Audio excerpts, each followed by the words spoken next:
I'm currently sitting in front of my computer, scared witless.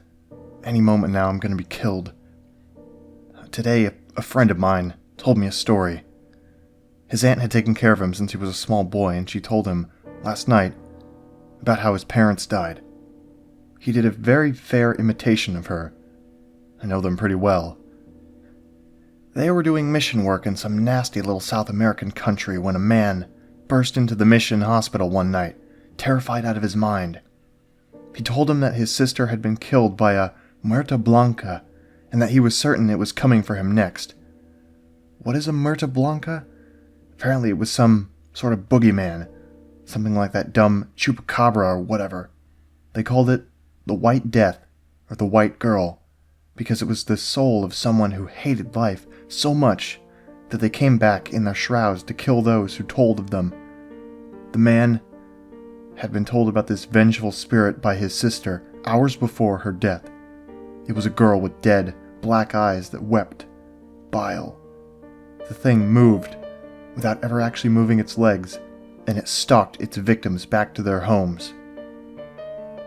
Now, if you weren't already aware that this thing was following you, once it got back to your house, it would start knocking on your door, once for your skin, which she'll use to patch her own decaying flesh, twice for your muscle, which she'll gnash her teeth on between victims, thrice for your bones, which she'll make knives to pick her teeth and kill her victims, 4 times for your heart, which she'll wear around her neck, 5 times for your teeth, which she'll polish and keep in a box, 6 times for your eyes, which she'll see the faces of your loved ones through, 7 times for your soul, which she'll eat whole. You can never pass while you're in her stomach. She has to repeat this on any mirror or door between you and her. You can try to outrun her, but she's faster than the fastest man, and if you leave your home while she's knocking on your door, she won't be so courteous when she catches up to you. Now the man was certain this thing had killed his sister, that he had tried to tell the police but they wouldn't listen. Next he had tried to tell his priest, but the priest turned him away when he saw that the thing was following him now. Oh, that's right, I forgot about that. It can only get you if you tell someone else about it, or you saw it kill someone else. The man, after finishing his tale, stole a car from the mission and was never seen again. Apparently his mother and father had immediately called his aunt about this when it happened. They were found in the morning, skinned and dismembered. Their bodies were covered in tiny childlike handprints. His aunt was really drunk the night before, and had told them about that. He told me this story early in the morning today at school, before the cops arrived.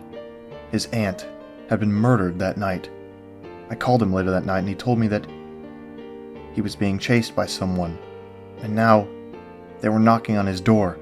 I told him to stop shitting me. He held the phone away from his face for a minute and I could hear slow, deliberate knocking.